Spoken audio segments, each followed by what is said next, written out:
Hey there, nerds. Jimmy Palmquist here, and I just wanted to talk a little Matthew Vaughn. I love this dude as a producer. He started out with doing Guy Ritchie stuff, Lock, Stock, Two Smoking Barrels, Snatch.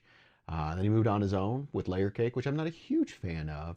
But when then he moved in and started doing like Kick-Ass and Kingsman, huge fan. Love his style of action, love his storytelling. Just fun, lots of fun. So he came out with some updates, I guess you could say, as he was touring promoting Argyle, which I, again, love the trailer we've seen so far. Can't wait to see where that's going. But some of his updates, somebody randomly asked, what would you do with Star Wars? And he is fully aware that he probably wouldn't be asked to work on Star Wars, but if he were, he would want to do a reboot. And it was funny because he talked about how that's probably really scary to most people. But for him to do a reboot, and he's not talking about, oh, it's the prequels, oh, the second sequel. It's like, no, he's talking about the original. He wants to play in this playground that included the original Luke, Han, Leia, Chewbacca, and see where it goes and sort of bring it for a new generation. And all I could think of was, man, that would be an awesome sort of alternate universe, Elseworlds idea, but boy, would the fan base absolutely hate that. But again, to tell this story in sort of the same idea and action of like Kick-Ass or Kingsman, I'd pay to see it. I think that would be awesome. And then sort of along those lines with another storied franchise, he was asked about James Bond, and he admitted there's no way they would have him be involved with James Bond.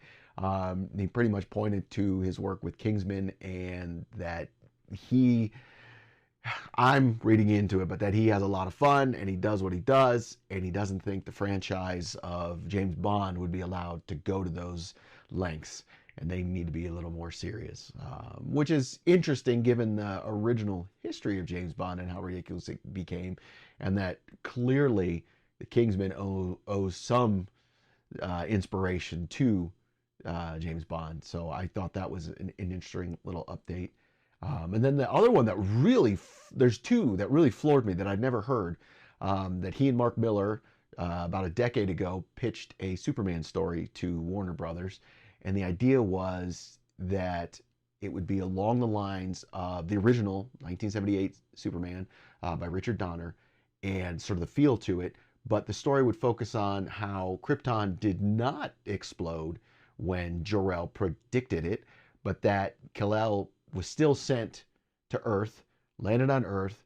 Then eventually, once Kal-El was grown up, Krypton did explode, and then there was a mass exodus from Krypton, and that caused all sorts of chaos. Interesting concept. I honestly don't know if that's ever happened in a comic book feel. Obviously, with Mark Miller helping him pitch, he would be well more versed in the Superman mythos. I'm not aware of one, but it doesn't mean it didn't happen. And that again would be another fun sort of Elseworlds idea to throw out. And now that we do have Warner Brothers, whatever their chaos is, but they still have a Batman that sits outside of whatever universe they're telling with a DCU or whatever James Gunn is doing, that would be an interesting Superman idea, I think. But the other one that really got me was he was originally approached to work on X-Men 3. And that movie, which eventually came out under Brett Ratner when Bryan Singer ironically left to go do Superman Returns.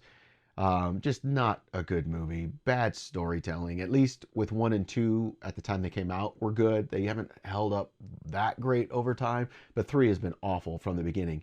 But Matthew Vaughn was originally attached to direct, and he tells a story where he went in, was talking with the producer, and there was a script that he had never seen before laying on the table, and he asked what that was.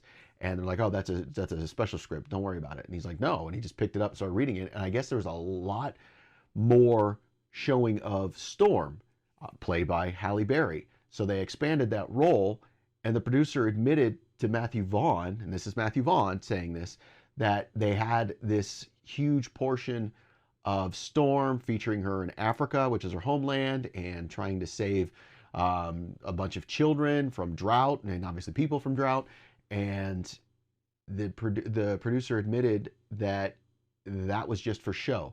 Once Halle Berry signed on for X3, they were going to ditch that script, have nothing to do with it. They were going to go back to the script that Matthew Vaughn was working from. And Matthew Vaughn, rightfully so, in my opinion, thought that was crap. How could you treat anybody like that, let alone at the time, I mean, she still is, but a recent Academy Award winning actress? How could you do that? So he left the project.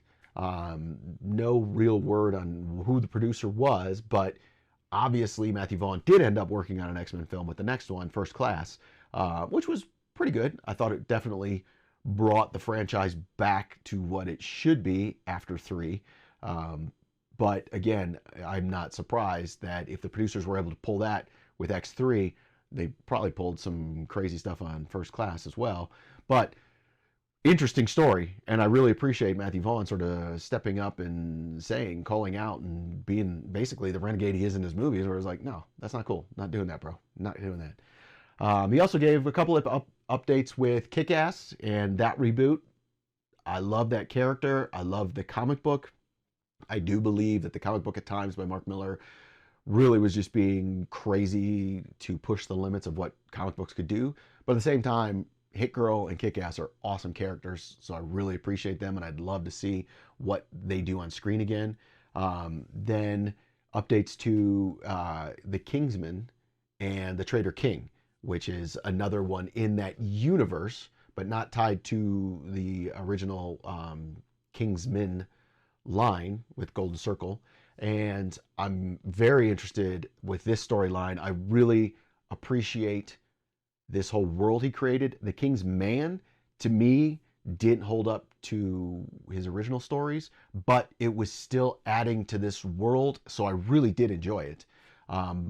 So I'm curious to see what he does with the Traitor King. I think that's, again, a great storyline, and one of those ones that things happening behind the scenes and how much it really ties into English history, which is what I also really liked about the King's Man, is how it tied into history.